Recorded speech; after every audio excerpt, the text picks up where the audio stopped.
tonight. Good afternoon, everyone. My name is Elizabeth Espinosa, Executive Director of Communications for the Los Angeles County Sheriff's Department. We thank you so much for being here with us today. In the order of speakers that we will have today will be LA County Fire Chief Daryl Osby, and then we will have LA County Sheriff Alex Villanueva come to the podium. Thank you.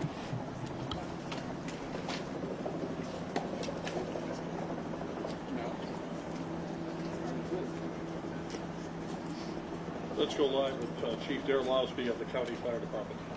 Good afternoon.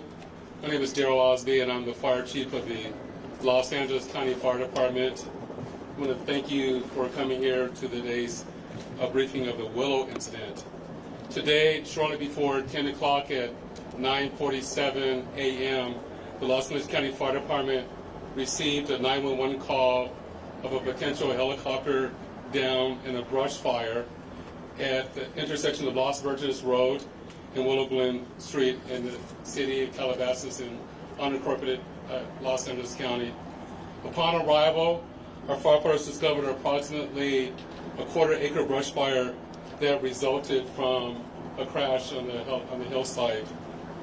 The Los Angeles County Fire Department initial response was 15 pieces of apparatus and 56 personnel that consisted of paramedics, engine company, heavy rescue, truck company, hand crews, and aircraft, and a chief officer to oversee the incident.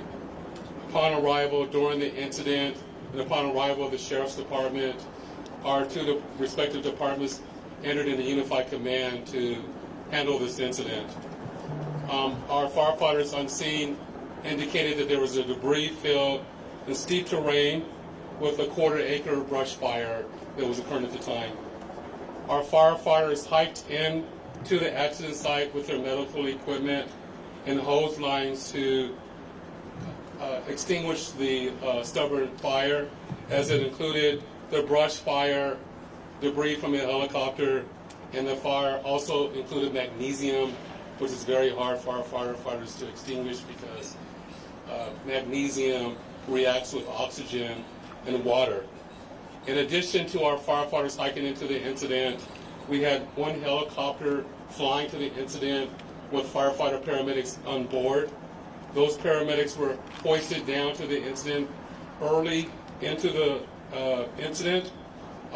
They did a search of the area for survivors. Unfortunately, all the survivors on board were determined to have been perished.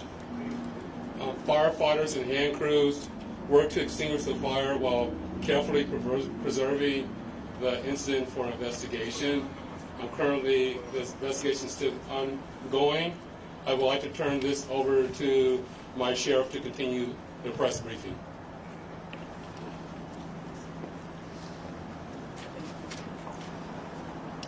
Thank you, Chief Osby. Personnel from Los Angeles Sheriff's Station responded to the scene of the crash site and assisted the fire department, and we've established a containment area, and now our Aero Bureau has a handle on traffic or aircraft accidents. However, when there's a fatality, then it switches to the National Transportation Safety Bureau, the NTSB, and the Federal Aviation Administration, the FAA. The FAA is already on scene and assisting. We're waiting the arrival of the coroner's office to assist in the recovery of the remains. As the chief indicated, there were no survivors.